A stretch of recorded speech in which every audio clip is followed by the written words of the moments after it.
Hi, my name is Chris Turner. I'm pastor at Neals Creek Baptist Church, and I want to welcome you to Angier Hope. Today we're going to be talking about a topic that we know is of interest to a lot of people. We're going to be talking about parenting. And parenting comes with all kinds of joys, but also all kinds of challenges. And so we hope that what we talk about today will help you to be a better parent. Today I have two good friends with me, Pastor Thomas Allen from Angier Baptist Church and Pastor Mark Howard from Kennebec Baptist Church. And they're both going to be sharing with us a little bit about their parenting journey. So Thomas, tell us a little bit about your children, and then we're going to get right into the question, what is the best parenting advice that you have ever been given? Absolutely. So I have three kids, 12, 8, and 3. And so they're special joys and wonderful children, but it's such a joy to be able to be their parent. Absolutely. And parenting comes with a lot of responsibilities. Absolutely. For all the books and all the information that's out there on the web that you can look up, there's nothing like actually going through that experience of being a parent. So, Thomas, tell us a little bit about what's the best piece of parenting advice that you have ever received that you have been able to use in parenting your children. Absolutely. I think the best advice that I've received is listen. There's a lot of listening, and of course life changes so fast for all of us, but also parenting changes fast. Our children are all the time changing, they're growing. At every stage of their life, they have different challenges and different joys and different things that they need to be pulled back from and encouraged to do.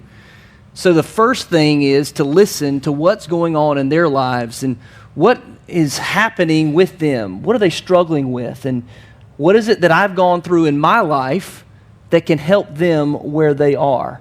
Listening to the whole situation, listening to the dangers that are around them, because there are a lot of dangers that they can find, but also listening to where they're just feeling discouraged.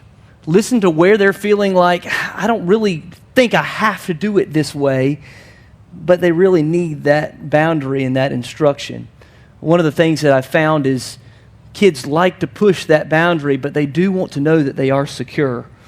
And there is a boundary and that you're always going to be there. And if you're listening, you'll hear that. One other piece of listening I think that's really helped me recently as a parent is listening to myself. Knowing that God is doing a lot of work inside of me.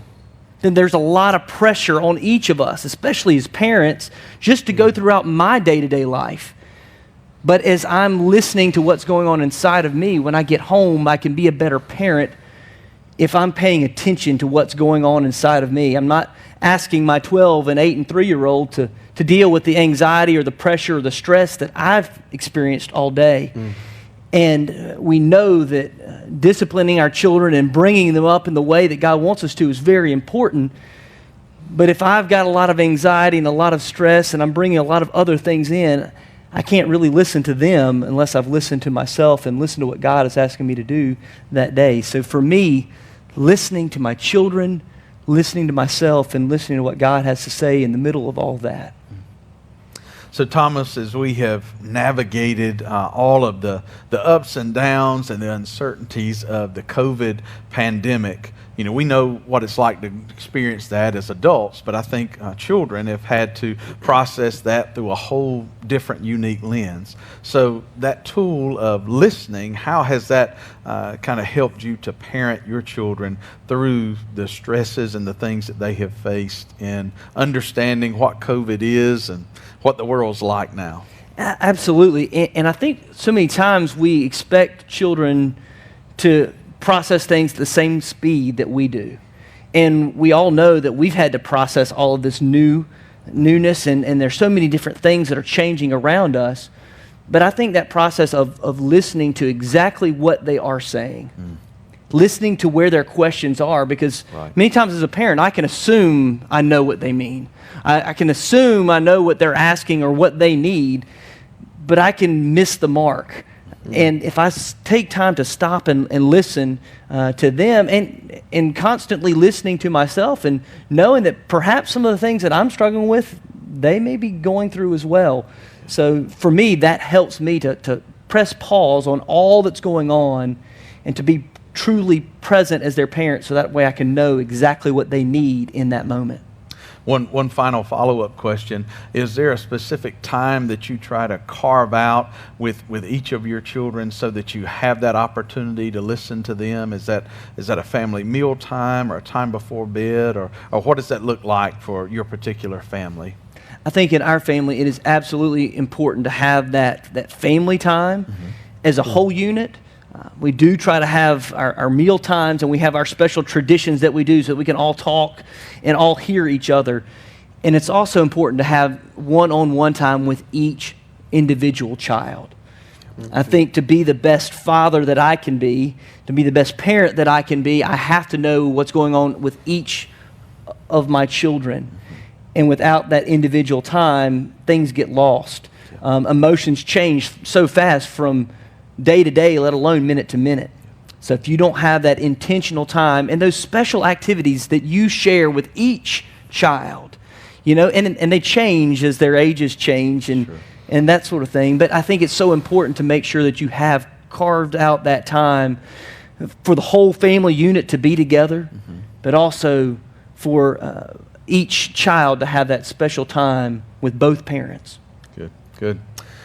Mark, I'll pose the same question to you. What is the best piece of parenting advice that you have ever been given? Thanks, Chris. Well, I'm almost done with the parenting thing. I've got a 22-year-old, a 21-year-old, and an 18-year-old who's getting ready to go to college. So it's really interesting, Thomas being at the beginning sort of this journey and me being sort of at the end. The two things that I think that I have really gleaned, first, there was a book called Point Man by a guy named Stephen Farrar that I read before I became a father. And some of the best advice I ever received was received before I actually became a dad. In that book, he said a very thing that just really resonated with me. Children spell love Time. He said a lot of people go after this idea of quality time, but he says it's quantity time where you get quality time. And the more time you spend with your kids, the more influence you have in their lives. So early on, before I even had kids, I had made up my mind that I was going to spend quality and quantity time with my kids. So in order to do this, I set aside time every day. Now, in life it gets hectic and it gets crazy, but I always tried to set aside time every day just to be with my kids, just to spend time with them. I would take each kid out individually at times. And then I would always wanted to do something. Every night I would gather the family together and we would read a book. We read through the Chronicles of Narnia. We read through the Little House on the Prairie series. We read through the Fellowship of the Ring. We just would read books together. I, being a Christian, would bring the Bible in and would read a proverb every night to my family, to the kids. And so we spent a lot of time together. And I never regret the time that I spent being a dad. I never regret the time that I gave up, missing committees, missing meetings to be a dad. I never regret that. The other thing is, and this is something that I learned personally. My father was a very distant man. He was a John Wayne kind of guy. Never expressed himself. Never said "I love you." That kind of man. And so what I have told a lot of the young men in my church: be the dad you wish you had. Because a lot of us were raised by fathers that were sort of distant. That whole generation was sort of like that. They were hands off. My dad went to work, and his idea of being a father was you go and you raise the money, you come home, and then you're done. And sure. So I just missed out. I wanted so much more in the relationship between my father and I that I had.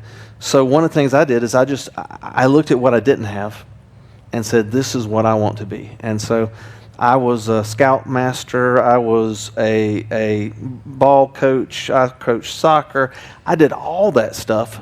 I was very active in my children's lives. And one of the other things that I've learned is to live your life with as few regrets as possible.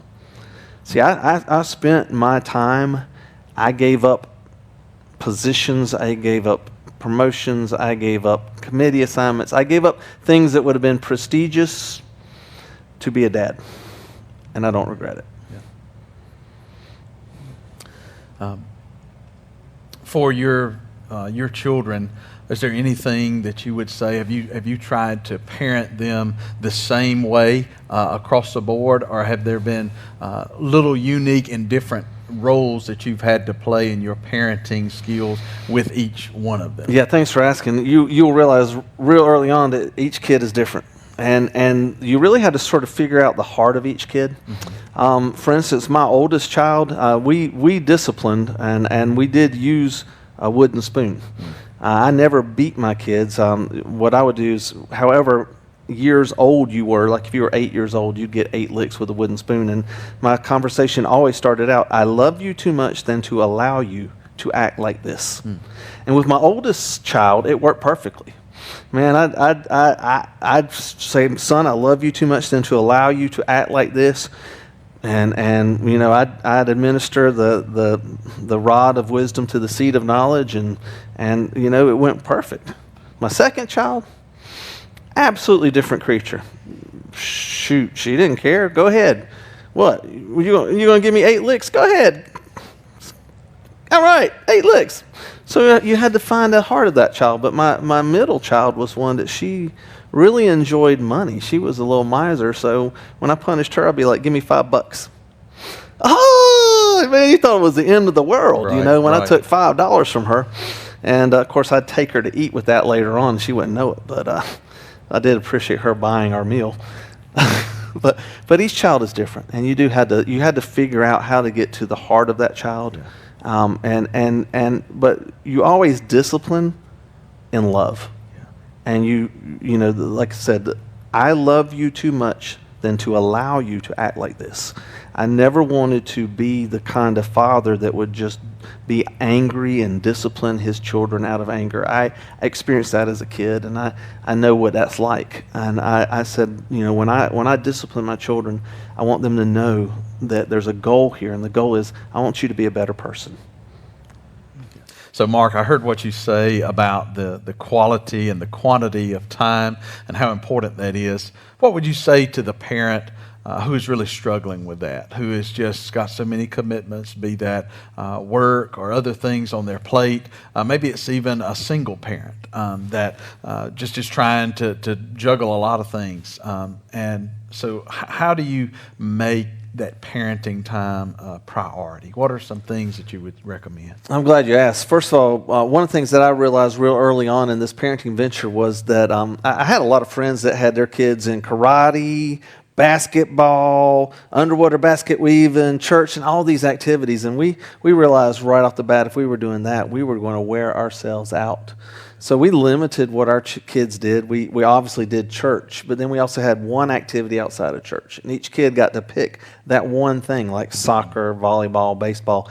But we had to limit it for the sake of the family. What I see in a lot of modern families is that people are taking their kids to so many extracurricular activities that they don't have time to be a family. And so one of the advice that I can give that worked for us was, your kids aren't going to be an expert at volleyball, basketball, soccer. I mean, pick something, pick one thing, and just do that with each kid. But then that gives you also time to be a family as well. And that's one of the things I learned. Also, you just have to make time. The things that are important, you make time for them. And we do that. We say or show what's important in our lives by the time we make and create for these things. And we just created time where we were going to be a family. Yeah. And that's how we did it. I'll jump in there too, Mark, because I think it's important to know we're all busy and time is valuable. And so you may have to get creative. Like if we're going to the grocery store, yes, we're going to make that a family time. And there's a temptation to, I'm just going to give them a device and let them just kind of play on that. And sometimes they need that. Sometimes we all need a break.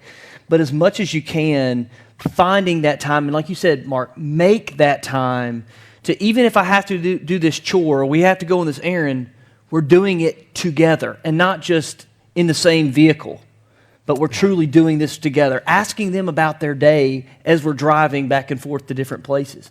Yes, we're busy, but we're in the car already, so we might as well do that. When we're doing chores around the house, it's a whole lot better to turn some music on and to have a little dance party in the middle of it.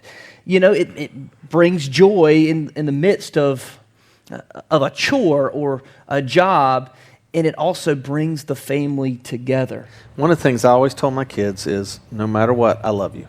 Yeah. I didn't hear that growing up as a kid, and I was determined to let my kids know that they were loved. And I told each of my kids, there's nothing you're ever going to be able to do that's going to make me not love you. And even in the discipline process, I always said discipline in love. But I found one of the things that I thought was a really great tool in the teenage years to get a kid to talk was my car. And I would sit that kid in the car and just go for a drive.